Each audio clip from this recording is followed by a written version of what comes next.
It's time to sit back, relax, and listen to Conversations with Joan. Conversations with Joan will inspire, motivate, and empower you. Live your best life now. Listen, learn, think, and decide. And now, here's your host, Joan Herman. Welcome to Change Your Attitude, Change Your Life's Conversations with Joan. I'm Joan Herman. Thanks for tuning in. Conversations with Joan focuses on topics that are important to your life, from health and wellness to professional development to personal well-being. Change makers join me to share their insights, tips, and strategies so you can thrive and live your best life now. Thank you for taking time for yourself, and thank you for letting us be a part of your life. Now, let's start talking. Have you ever wondered what your dreams mean and how they can shed light on your inner world? According to today's guest, Theresa Cheung, you can decode their profound meanings and gain valuable insights into your waking life. She joins us today to talk about how you can learn to understand the messages hidden within your dreams. Teresa is an expert in dream analysis and author of the book, The Dream Dictionary from A to Z. Welcome, Teresa. Thank you so much for joining us. Oh, welcome, Joan, and it is a dream to be here. Thank you very much. So, Teresa, let's begin by talking a little bit about you. How did you get started doing this work, and why are you so interested in dreams? Well, I think a lot of it is trying to understand my family. I was born into a family of traveling psychics and spiritualists. I was home educated. Mediumship demonstrations, dream decoding, astrology, tarot was the order of the day. I thought that was entirely normal. And then somehow, I don't know how it happened, the heavens were smiling on me. King's College, Cambridge University offered me a place to read theology and English because I had aspirations to become a female vicar at the time. I was very steeped in the Christian message. So I went to Cambridge, eager to share my passion for the invisible and unseen, to be met by a group of academics and skeptics who looked at me as if I had three eyes. And I soon learned to be quiet about my passion for that. And also dream work. Dream work was considered unscientific. So I waited until I'd left Cambridge, and when I was at Cambridge, I also studied all the world religions, fell in love with them all, and became what many people are these days, spiritual. And I guess because of my academic credentials, I had the privileged opportunity to write book after book in this area. My first standout moment was the Element Encyclopedias, and the book you mentioned, The Dream Dictionary, is actually a slimmed-down version of that. When they first published it in 2005, it was the Element Encyclopedia of 20,000 dreams, and there were literally 20,000 in there. It was a doorstop. It was, a Bible of a book.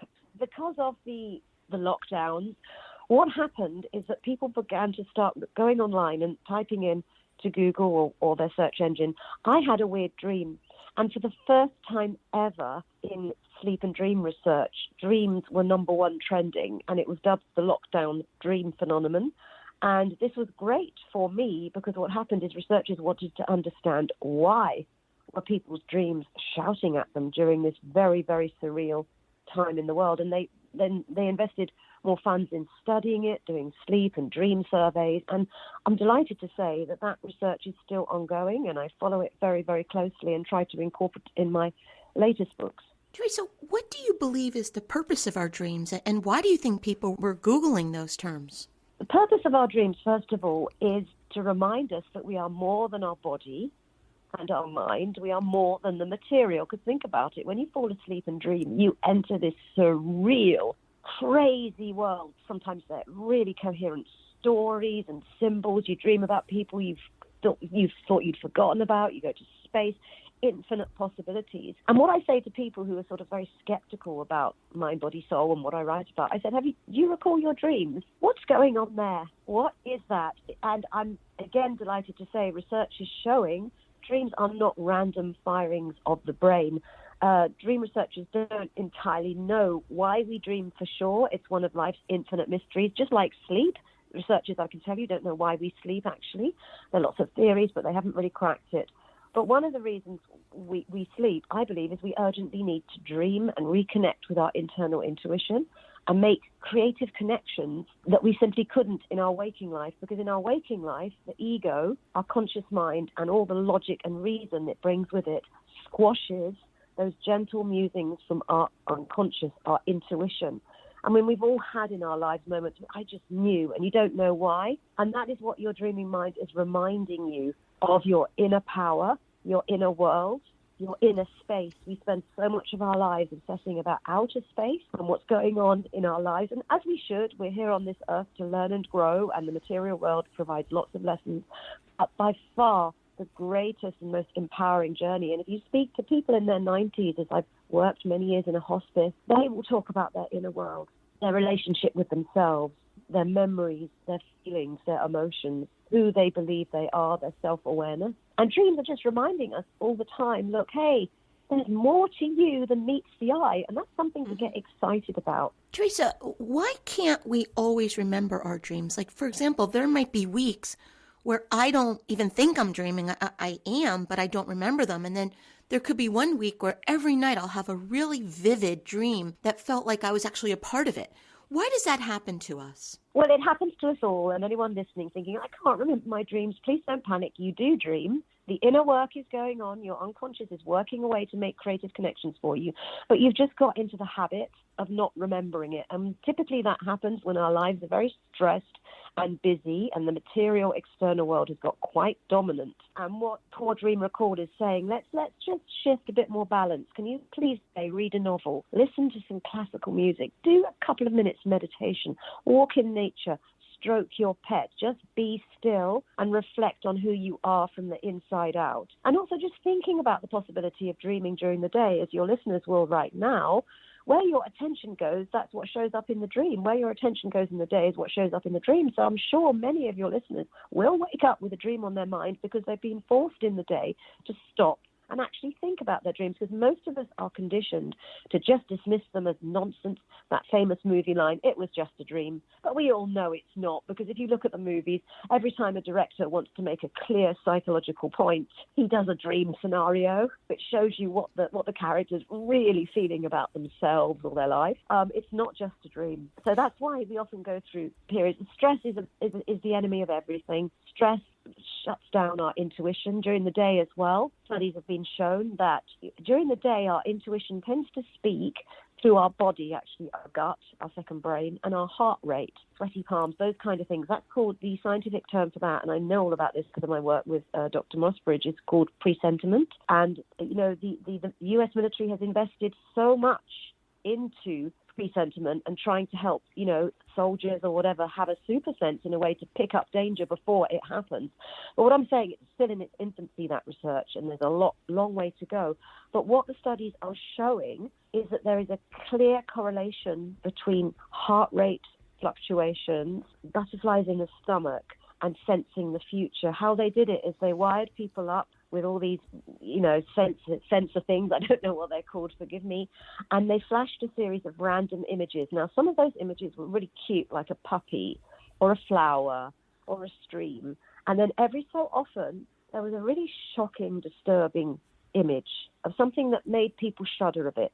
And what they found in the majority of cases, that people sensed when this image was going to come up through their body before it happened. And you could say, well, that's random chance, but it wasn't, because it was a random number generator doing the images. There was no way they could predict what was coming next. So that's really exciting. So during the day, your intuition speaks through your body. Listen to your body wisdom. Everyone, please. It knows before you do. It knows ahead of time. But in the night, you see, when you're asleep, your ego's asleep, your logic and reason has gone to sleep with your body, your intuition is unleashed. And that's when it comes into its own, and it can talk to you in the only way it can. And this is a big stumbling block with dream interpretation, is it talks to you in a different language, because it's a different state of consciousness. It's not waking reality. You're asleep, you're unconscious. They have a different language there. And the language is one of symbols and metaphors, just as if you were analyzing a poem or a work of art. And what happens at night is we all become night poets and night artists. Your dreaming mind is symbolizing your current mindset for you, using things from your day, symbols for aspects of your own mindset and what's happening in your waking life. Your role then is to start to decode those symbols personally. And that's where dream dictionaries, including my own, can be flawed, because what I give is the Jungian archetypal analysis, the generic, the common. I always use the example, if I dream of dogs, I wake up feeling very happy because it's a symbol of unconditional love and loyalty. But if someone is very frightened of dogs, they will wake up with a very, very different memory of that dream, more of dread. So first of all, go for your personal gut reaction to a dream symbol. If nothing yields, then look at the common, the universal, to kickstart that ability to think symbolically. And in ancient times, we all had that ability. Ancient humanity looked to symbols and metaphors to tell stories, to offer profound life wisdom to children. The elders would speak in riddles. That's just how the intuitive world speaks to us. And you need to sort of get over your block. If you hate that, if you hated poetry at school, you're thinking, oh no, but honestly, it really is super easy. And it's also fun because you're dreaming about you, the most fascinating topic in the world. Your dreaming mind is constructing a narrative all about you. And anyone who says, this is nonsense, I'm going to dismiss it. So many great plots, movies, inventions, works of art, works of music, poetry have all been inspired throughout history from a vision in a dream. Einstein, for example, Oppenheimer sweeping the boards at the moment, with the depiction of Einstein there. He relied on his dreams for the theory of relativity. He had these stunning images which were able to give him a leap forward that he couldn't do in the waking state because his logic was saying, that's impossible. But in the dream state, you just suspend all that disbelief and you can go there. You can connect two things you would never normally do in your waking life. Teresa, when we're in that dream state, do you believe that it opens us up to visitations from someone who may have passed away? I know after my father passed away, I dreamt of him, and to this day, I can recall every detail of that dream. It was so vivid, and I actually can still feel like I was a part of it. Do you believe that we can receive visitations while we're dreaming? Absolutely. Afterlife signs, one of the most common is a dream, and there is research into this. It doesn't actually say, the research, that it is an afterlife visitation, but what it says, when people have these kind of dreams, it really helps them heal from the harrowing grief journey. And I think that's fantastic as well. And I tell you why it helps them heal, because it shows them that their departed loved one hasn't gone away completely. There's some aspect of them, their inner world, that is alive in the memories and dreams, and that death ends a life, not a relationship. I wholeheartedly believe that afterlife dreams are afterlife signs, and I have files of stories from people of all ages, stages, cultures, belief systems who have had these dreams and absolutely cherish them. They do wake up feeling like their loved one is still alive somewhere within them. And it gives them hope. And they start then to build an ongoing relationship in spirit. I mean, I guess that's my upbringing, because I was born into a family of spiritualists which believes in a relationship in spirit, that people don't die, they just shed their bodily skin, and that the spirit goes on. It's entirely up to your listeners, or if anyone doesn't, if you don't want to buy into the afterlife or don't believe it, that's absolutely fine. But just know that there is research into afterlife dreams, and it's the most beautiful healing experience. I know, because I dreamt of my mother when she passed, and like you, she just sort of came into my room. It wasn't anything spectacular. It was the vivid realizing. And I remember she was just tidying the clothes on my chair in the dream. She didn't say anything, but it was her, and it was incredible waking up, having that memory. And like you, I go back to it time and time again. It's the only dream that I've had in my entire life that I can remember so vividly, and I can actually, not just the dream, but I remember how, he looked and felt and every detail of that dream. So I always thought it was something different, something very special. I mean, people will argue it's just the grieving mind trying to offer you comfort. I've heard all the arguments, I truly have. But as I said, I see the impact on people's lives when it happens, and that's what matters most to me.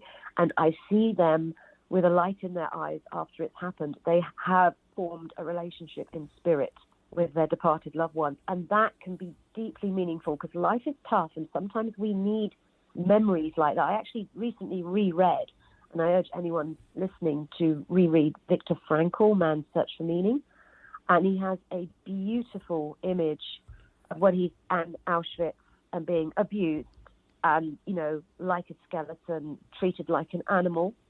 He knows his wife has died, his family was slaughtered around him, and he's walking, I think he's digging or something, and seeing people put to the gas chambers, and then suddenly he sees an image in his mind's eye of his wife, and he feels her presence, and he says that pulled him through, even though he knew she was dead. The memory of that pulled him through. Again, what we're talking about here is inner world, because in Viktor Frankl's Search for Meaning, A Man's Search for Meaning, he offers 3 ways we can find meaning in life. The first is work. A lot of us get our meaning from our work. The second is relationships, and the third is inner world. And what he urges at the end is focus on that inner world, because sadly work can be taken away from you for whatever reason. Relationships come and go. But what you have is that relationship with yourself, that inner world which no one can touch. And that is your power. And that will give your life meaning and purpose, transforming any suffering into a lesson and to growth. Because I don't know why we're here on this planet, but I do believe it is to learn and grow. And our dreams are all helping us learn and grow, pointing out things in our waking life that we've been way too busy to notice.